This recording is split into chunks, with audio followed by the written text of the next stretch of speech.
जोङो international women's डेखौ जोङो खासियाबारि आर'नाइ फिल्डआव इउपिपिएल दोलोनि जुमदार ब्लकनि जानानै जोङो फालिदों आरो बेखौ जोङो सेन्ट्रेलनि निर्देश बायदि जोङो डिस्ट्रिक्टनि जोंनि गसाइगाव डिस्ट्रिक्टआव मोनबा ब्लक दं बे मोनबा ब्लकआव जोङो लानाय जादों आरो जोङो बे इन्टारनेशनेल वुमेन्स डेखौ जोङो बेजोंनो फोरमायनो सानो दे जे जों वुमेन्सफ्राबो मावनाय बिथिङाव मालाबाबो हौवाफोरनि खम मावा जोंबो समान समान मावो बे मोनथायखौ मोननो थाखाय जोङो बे दिनै इन्टारनेशनेल वुमेन्स डेआव फोरमायनो सानो जे जोंहाबो अधिकार दङ समान समान आरो जोंनो बे इउपिपिएल दोलो जे जोंनि प्रमद बर' सार दैदेननाय दोलोआवहाय जोंनो वुमेन्सफोरखौहाय फार्स्ट प्रायरिटिखौ होदों जेनेबा फेसिलिटि गासिबो माइनाव सोरां बिथांखियानो जा जोंनि आइ अनसाय बिथांखियानो जा रेशन कार्ड गासिबो जोंनो वुमेन्सनोनो हगारनाय जादों बिनिखायनो आरो जों वुमेन्सफोरा माने लाजिनाय गिनायखौ दिनै जाहाथे गारो आरो गावनि माने रोंगौथिखौ जाहाथे वर्ल्डआव दिन्थिनानै लायो स्पेसियेलि जों वुमेन्सफोरनाव बिराद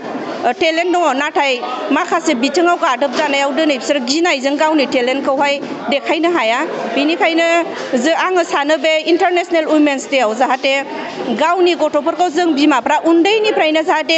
इडुकेसनखौ होयो इडुकेसननि सेक्टर दिनै लेक अफ इडुकेसननि थाखायनो जोङो दिनै नारसिन जायो बिनिखायनो जोङो आवगायनो हाया बेखायनो आङो बेखौनो बुंनानै फोरमायो जे जों वुमेन्सफ्रा जाहाथे 33%खौ मोननो थाखाय जाहाथे जोङो राजनितिक बिथिङावनो जा न'खर दानायावनो जा जोङो आवगायलांनांगौ बेखौनो आङो बुंनानै आङो डिस्ट्रिक्टनि प्रेसिडेन्ट जानानै बयखौबो खावलायो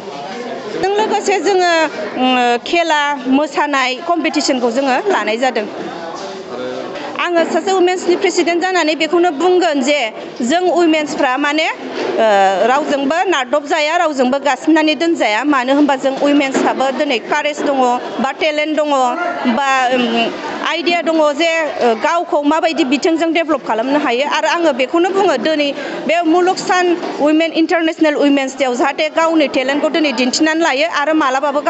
रावजोंबो नारदब जाया बेखौनो आङो होनो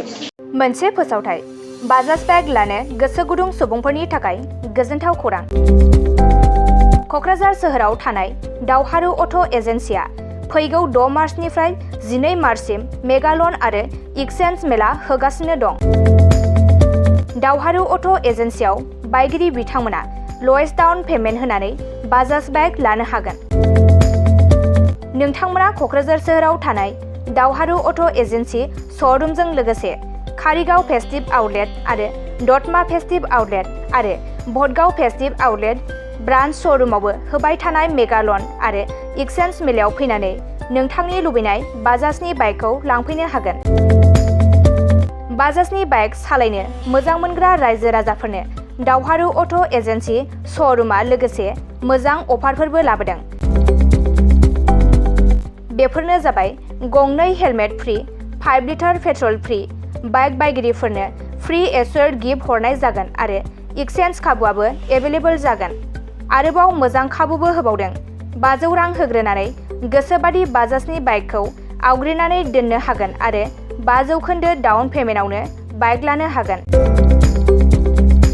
लोगोसे गोबां बाथ्रा मिथिनो थाखाय